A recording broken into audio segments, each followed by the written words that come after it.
गगन मंडल से उतरे सदगुरु सत्य कबीर, जलज माही पोढ़न कियो सब पीरन के पीर।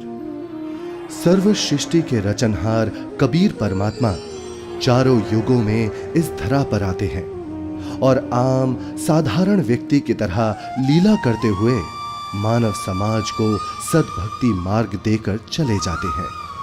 आज से लगभग 600 वर्ष पूर्व कलयुग में अपने वास्तविक नाम कबीर नाम से सतलोक से चलकर कबीर प्रभु जी काशी के लहरतारा नामक तालाब में एक कमल के फूल पर सन 1398 ईस्वी संवत 1455 में ज्येष्ठ मास की पूर्णिमा को ब्रह्म मुहूर्त में प्रकट हुए थे।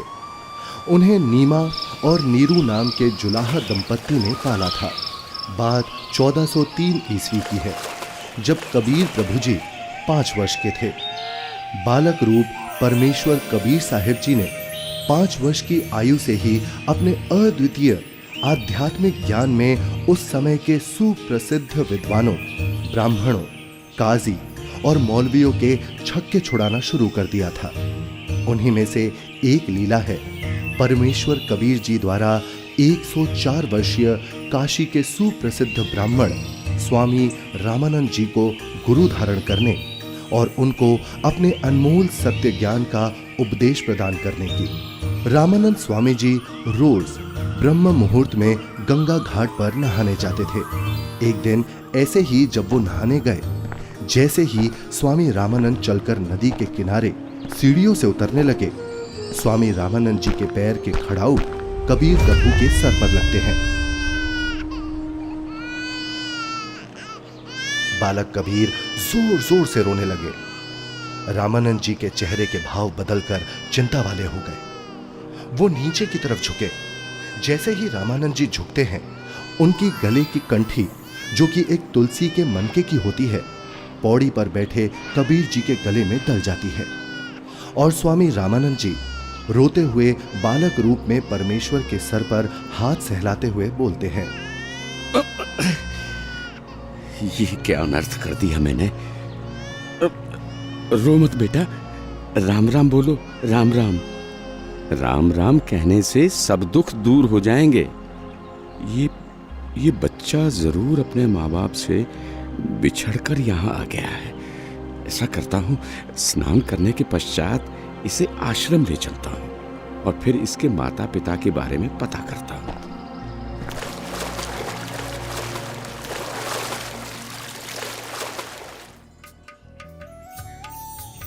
स्वामी रामानंद जी वैष्णव धर्म का प्रचार प्रसार भी खूब किया करते थे, जिसके लिए उन्होंने 1400 ऋषि शिष्य भी प्रचारक रूप में बना रखे थे। स्वामी जी के उन्हीं शिष्यों में से एक थे ऋषि विवेकानंद जी, जो कि बहुत ही अच्छे प्रवचनकर्ता रूप में प्रसिद्ध थे, जिनको स्वामी जी द्वारा काशी शहर के एक क्षेत्र का उपदेशक भी नियुक्त किया हुआ था। प्रतिदिन की तरह ही एक दिन जब ऋषि विवेकानंद जी शाम के समय विष्णु पुराण से कथा सुना रहे थे।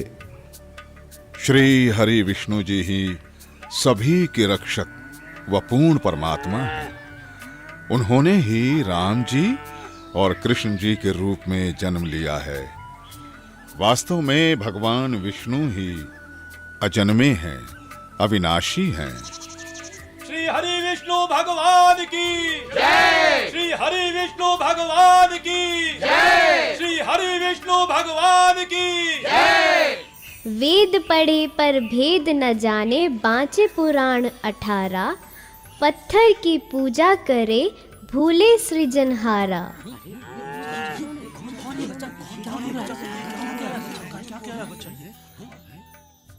हे ऋषिवर, भगवान विष्णु अजन्मे और अविनाशी नहीं है। अब इसमें देखिएगा ब्रह्मा विष्णु महेश की क्या स्थिति है। श्रीमद् भगवत गीता, गीता प्रेस गोरखपुर से प्रकाशित है। संपादक हनुमान प्रसाद पोदार, चिमनलाल गोस्वामी। प्रकाशक एवं मुद्रक हैं गीता प्रेस गोरखपुर, गोविंद भवन कार्यालय कोलकाता का संस्थान। अध्याय 4 चल रहा है, 123 पृष्ठ पे। भगवान विष्णु अपनी माता दुर्गा की स्तुति कर रहे हैं, तुम शुद्ध स्वरूपा हो, ये सारा संसार तुम इसे उद्भासित हो रहा है, मैं ब्रह्मा और शंकर हम सभी तुम्हारी कृपा से विद्यमान हैं। हमारा आविर्भाव माने जन्म और तिरोभाव माने मृत्यु हुआ करता है, हमारा तो जन्म और मृत्यु होता है, केवल तुम ही नित्य हो, जगत जननी हो, प्रकृति और सनातनी देवी हो। अब इसका क्या अर्थ है? ब्रह्मा विष्णु महेश नाशवान है, इनकी जन्म मृत्यु होती है। हे ऋषिवर, भगवान विष्णु अजन्मे और अविनाशी नहीं है। शिव पुराण में लिखा है कि निराकार परमात्मा आकार में आया, वे सदा शिव काल रूपी ब्रह्म कहलाया। उसने अपने अंदर से एक स्त्री प्रकट की जो प्रकृति देवी, अष्टांगी, त्रिदेव जननी, शिवा आदि नामों से जानी जाती है। पवित्र शिव पुराण ये गीता प्रेस गोरखपुर से प्रकाशित है, सचित्र मोटा टाइप, केवल हिंदी। संपादक है हनुमान प्रसाद पोदार। और ये प्रकाशित कहाँ से है? प्रकाशक एवं मुद्रक हैं गीता प्रेस गोरखपुर, गोविंद भवन कार्यालय कोलकाता का संस्था। अब देखना ये रुद्र संहिता का,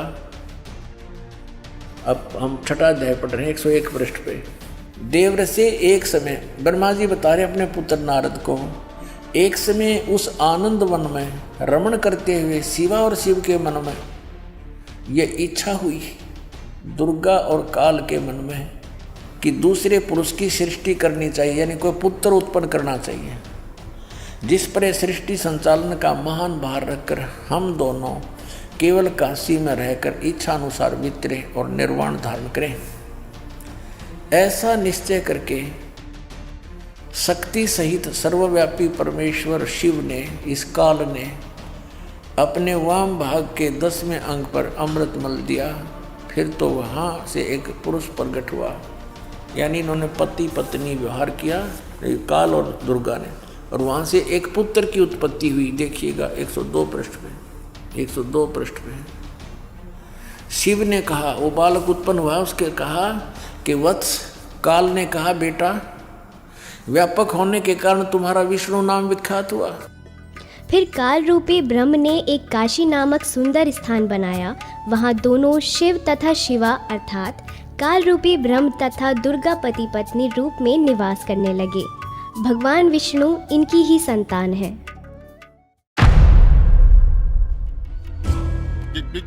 ये सब झूठ बोल रहा है।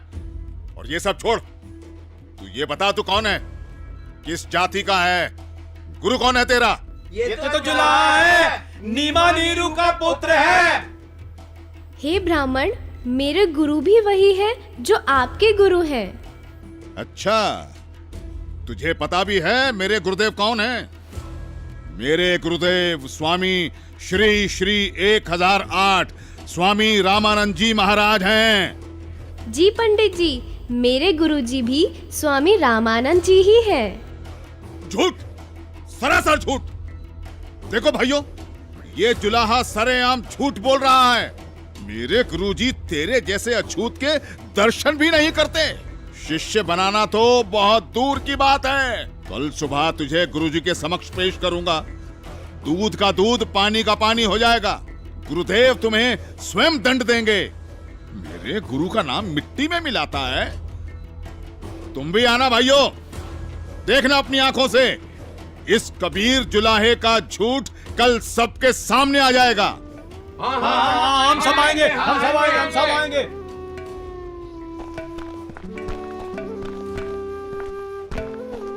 अरे पंडित जी, कम से कम मेरे सवाल का उत्तर तो देते जाइए। विवेकानंद सीधा रामानंद जी के पास पहुंचा और उन्हें सारी बात बताई। रामानंद जी भी गुस्सा हो गए कि आखिर कैसे एक जुलाहा खुद को मेरा शिष्य बता सकता है। हे गुरुदेव, एक छोटी जाति का जुलाहा अपने आप को बड़ा विद्वान सिद्ध करने के लिए भगवान विष्णु जी को नाशवान बताता है। क्या नाम है उसका? गुरुदेव, उसका नाम कबीर है। कबीर? हाँ गुरुदेव, कबीर। हे गुरुदेव, उसने तो हम ब्राह्मणों का घर से निकलना भी दूभर कर दिया है। हमें महाशर्मिंदा होना पड़ रहा है। आज उसने भरी सभा में कहा कि पंडित स्वामी रामानंद जी मेरे गुरुजी हैं, मैंने उनसे दीक्षा ले रखी है। झूठा है वो, सरासर कपटी है वो जुलाहा। वो कैसे मुझे अपना गुरु बताता है? उसको कल लेकर आओ मेरे सामने, और उन सभी को भी बुला लेना जिनके सामने उस तुच्छ जुलाहे ने तेरी बेइज्जती की है। कल सभी के समक्ष उसके झूठ का पर्दाफाश करूंगा।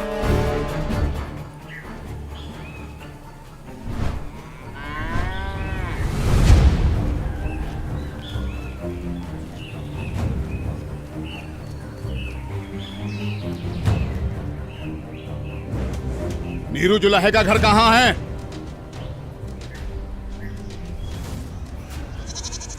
नीरू, नीरू सुनो, नीरू, नीरू। क्या हुआ भाई? बड़े परेशान दिख रहे हो। विवेकानंद अपने साथियों के साथ कबीर को पकड़ने आ रहा है। आपका घर पूछ रहा है। हाँ, लगता है कबीर ने इनको कुछ कहा है। उसे समझाओ, इनसे पंगा ना ले। क्या? कौन आ रहा है? हमें हमारे कबीर के लिए कौन आ रहा है? कौन पकड़ेगा? नीमा और नीरू डर जाते हैं और कबीर को झोपड़ी के पीछे ले जाकर कंबल से उड़ाकर छुपा देते हैं। तभी विवेकानंद वहां पहुंच जाता है। कहाँ है वो दंड वाला कबीर? कल उसने भरी सभा में मेरे गुरुदेव का अपमान किया है। आज सबके सामने गुरुजी उसकी पिटाई करेंगे।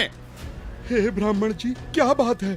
इतना क्रोधित मत होइए। हमारा कबीर किसी का अपमान कर ही नहीं सकता। न जाने क्यों आप हमारे कबीर के पीछे पड़े हैं।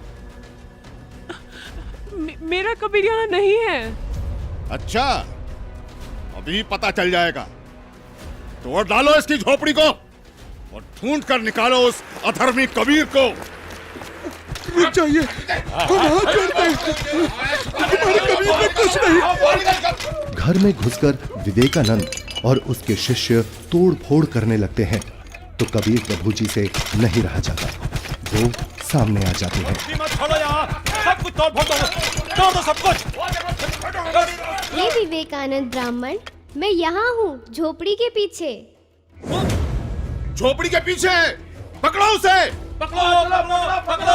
विवेकानंद उन्हें बंदी बना लेता है। फिर जब नीमा और नीरू कबीर प्रभु को बचाने की कोशिश करते हैं तो विवेकानंद उन्हें धक्का मारता है और हिंसा करते हुए कबीर प्रभु को रामानंद जी के पास ले जाता है। विवेकानंद और साथ आए शिष्य बालक को छुड़ाने के लिए बीच में आए नीरू और नीमा के ऊपर भी हाथ उठाते हैं।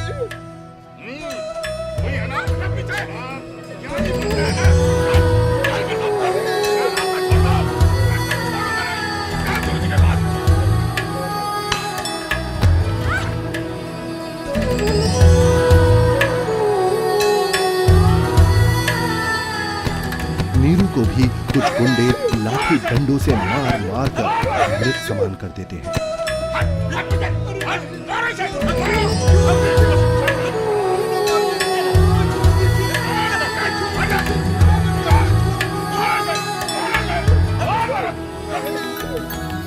साच कहू जग मार ही, या झूठ कही ना जाई हो।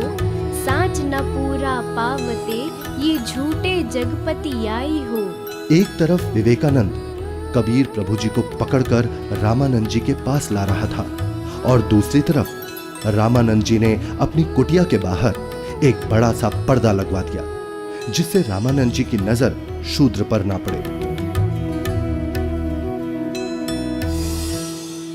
हे स्वामी, आपके आदेश के अनुसार पर्दा लगवा दिया है जिससे कबीर की नजर आप पर ना पड़े।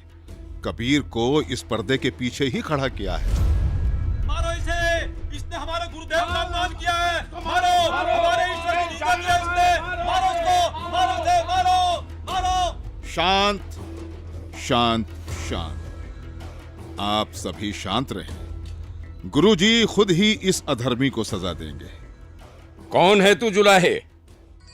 मैं सतलोक का निवासी हूँ, अजन्मा अविनाशी हूँ, पूर्ण ब्रह्म परमेश्वर हूँ। मेरा नाम कबीर देव है। ये सृष्टि मुझ पर ही आश्रित है। तू हाड़ मांस का बना मुसलमान के टुकड़ों पर पलने वाला नीच जुलाहा जाति का बालक है। तू खुद को परमात्मा कहता है। सत्य यही है कि मैं ही सर्वशक्तिमान परमेश्वर हूँ और आप ही मेरे गुरुजी हैं। आप मुझे अपशब्द कह रहे हैं तो भी मुझे आनंद आ रहा है गुरुदेव। तू ऐसे नहीं मानेगा ना जुलाहे। तू थोड़ी देर प्रतीक्षा कर, मैं पहले पूजा कर लेता हूँ, फिर तुझे देखूंगा।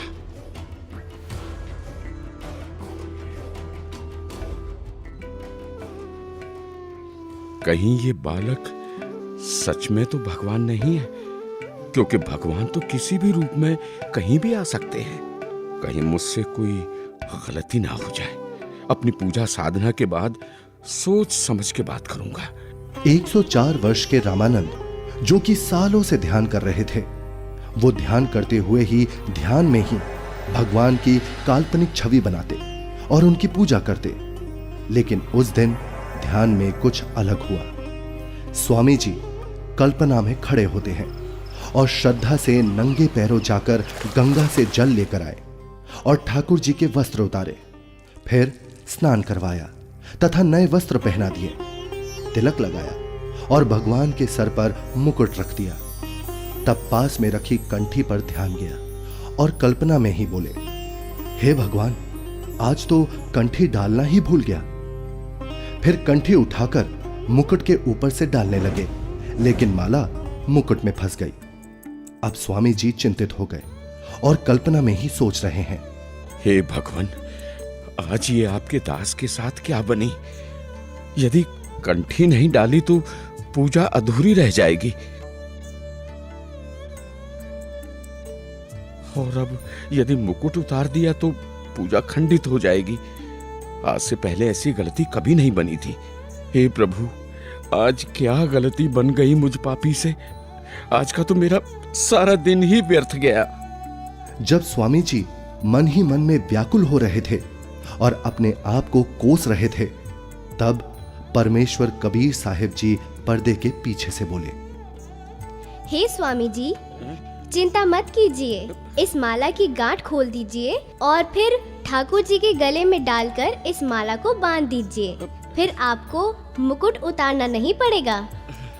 स्वामी रामानंद जी ने जब कबीर साहिब जी की पर्दे के पीछे से आवाज सुनी तो उन्हें एकदम झटका सा लगा। वो एकदम आंखें खोलकर चौंक जाते हैं और मन ही मन विचार करते हैं कि हे भगवान, ये क्या? यहाँ ना तो कोई मूर्ति है और ना कोई माला। मैं तो काल्पनिक पूजा कर रहा था और मेरे मन में चल रही इस काल्पनिक क्रिया को इस बालक ने कैसे जान लिया?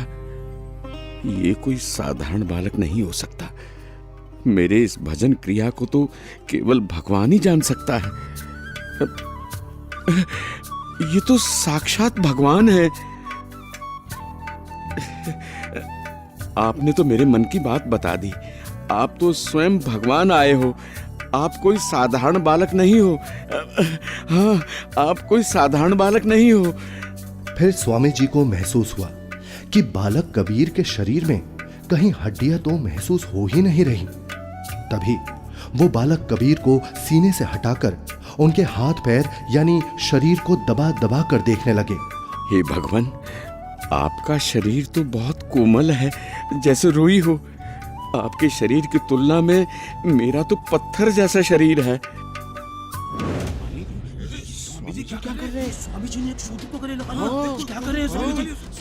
लगता है कि बुढ़ापे में गुरुजी का दिमाग हिल गया है, जो शूद्र को गले से लगा लिया। हे भगवान, अगर आपकी आज्ञा हो तो मेरी कुछ शंका है। कैसी शंका गुरुदेव? हे भगवान, एक बात समझ नहीं आई। आपने झूठ क्यों बोला? कैसा झूठ स्वामी जी? आप कह रहे थे कि आपने मुझसे उपदेश ले रखा है, लेकिन मैंने तो आपको कभी नाम दीक्षा नहीं दी। स्वामी जी, याद कीजिए, एक समय आप पंचगंगा घाट पर स्नान करने के लिए गए थे। मैं वहाँ पौड़ियों पर लेटा हुआ था। आपके पैरों की खड़ाऊ मेरे सिर पर लगी थी और मैं पीड़ा के कारण रो रहा था। तब आपने मेरे सिर पर हाथ रखा और कहा कि बेटा राम राम बोलो। तो स्वामी जी, आप मेरे गुरु बन गए और मैं आपका शिष्य। मेरा तो उद्देश्य ही वहां पर आपसे दीक्षा लेना था। हाँ, अब याद आया। परंतु वो तो बहुत छोटा बच्चा था। वो देखिए स्वामी जी, क्या मैं ऐसा था? स्वामी जी ने जिधर बालक कबीर जी इशारा कर रहे थे, उधर 2.5 वर्ष के उसी बालक को चारपाई पर लेटा देख चौंक जाते हैं और बार बार कभी 5 वर्ष के रूप में खड़े परमात्मा को देखते हैं तो कभी 2.5 वर्ष वाले रूप को। फिर आंखें मल मल कर देखते हैं कि कहीं आंखें धोखा तो नहीं खा रही। इतने में 2.5 वर्ष वाला बालक चारपाई से हवा में उड़ा और 5 वर्षीय बालक के रूप में खड़े कबीर साहिब जी में समा गया और 5 वर्ष वाले बालक के रूप में कबीर साहिब जी वहीं खड़े हैं। मेरा संशय मिट गया। आप ही पूर्ण ब्रह्म हैं, हे परमेश्वर। आपको हम कैसे पहचानें? आप किस जाति में उत्पन्न तथा कैसी वेशभूषा में खड़े हैं? कैसे एक छोटे से बालक के रूप में धोती कुर्ता पहने जुलाहा जाति शूद्र वर्ण में उत्पन्न हुए हैं दाता? हे मालिक, हम तुच्छ बुद्धि जीव आपको कैसे पहचाने? अपने इस अनजान बालक की गलती क्षमा करना प्रभु। ऐसा मत कहिए स्वामी जी, आप मेरे गुरुदेव हैं और मैं आपका शिष्य। नहीं भगवान, मैंने आपको पहचान लिया है। भगवान, आपके बच्चे की कुछ और शंकाएं हैं जिनका निवारण चाहता हूँ, यदि आपकी आज्ञा हो तो। हाँ स्वामी जी, बोलो, आपकी क्या शंकाएं हैं? हे कबीर देव, मैं अपने शिष्यों को राम नाम जाप करने को नहीं देता। यदि आपने मुझसे दीक्षा ली है तो आप मुझे वो मंत्र बताइए जो मैं अपने शिष्यों को देता हूँ। स्वामी जी, आप ओम नाम जाप करने को देते हो। आपने जो मंत्र बताया ये तो सही है, लेकिन एक शंका और है, कृपया उसका भी समाधान कीजिए। पूछिए गुरुदेव जी। मैं जिसे शिष्य बनाता हूँ उसे एक चिन्ह देता हूँ, वो आपके पास नहीं है। हे गुरुदेव, आप एक तुलसी की कंठी माला देते हो गले में पहनने के लिए। ये देखो गुरुदेव, उस दिन पंचगंगा घाट पर आपने ही तो अपने गले से निकालकर ये कंठी मेरे गले में पहनाई थी। ये सारी लीलाएं देखकर वह बालक रूप में खड़े कबीर परमात्मा की बातें सुनकर स्वामी रामानंद जी समझ गए कि ये कोई साधारण बालक नहीं है। उसके बाद कबीर परमात्मा ने स्वामी रामानंद जी को अपने उसी 5 वर्ष के बालक के रूप में अपने साथ यमलोक, स्वर्गलोक, विष्णुलोक, शिवलोक और फिर अंत में सतलोक में ले जाते हैं। ये सतलोक है।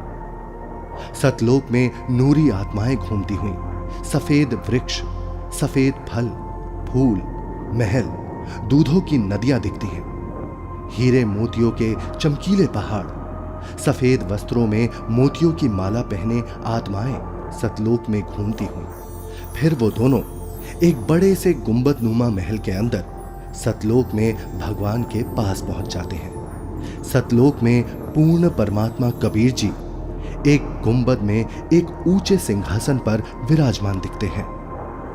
दोनों उस सिंहासन पर बैठे परमात्मा को प्रणाम करते हैं। अब बालक रूपधारी कबीर देव उस सिंहासन के पास जाते हैं और सिंहासन पर बैठे अपने अन्य रूप पर चवर करते हैं। ऐसा देखकर रामानंद जी सोचते हैं, इसका मतलब कबीर देव जी इस सिंहासन पर बैठे सच्चे परमात्मा के सेवक हैं। तभी सिंहासन पर विराजमान तेजोमय परमात्मा सिंहासन से उठकर खड़े हो गए और कबीर देव जी के सामने हाथ जोड़कर कबीर देव जी को बैठने का आग्रह करने लगे। बालक रूप में कबीर परमात्मा सिंहासन पर बैठ गए और पहले सिंहासन पर बैठे परमात्मा बालक कबीर को चवर करने लगे। रामानंद जी प्रभु के सामने हाथ जोड़कर खड़े रहे। तभी फिर तेजोमय परमात्मा एक प्रकाश पुंज में बदल गया और फिर वो उस बालक कबीर जी के शरीर में समा गया। अब बालक कबीर जी का शरीर भी उतना ही तेजोमय हो गया जितना कि पहले सिंहासन पर बैठे परमात्मा का था।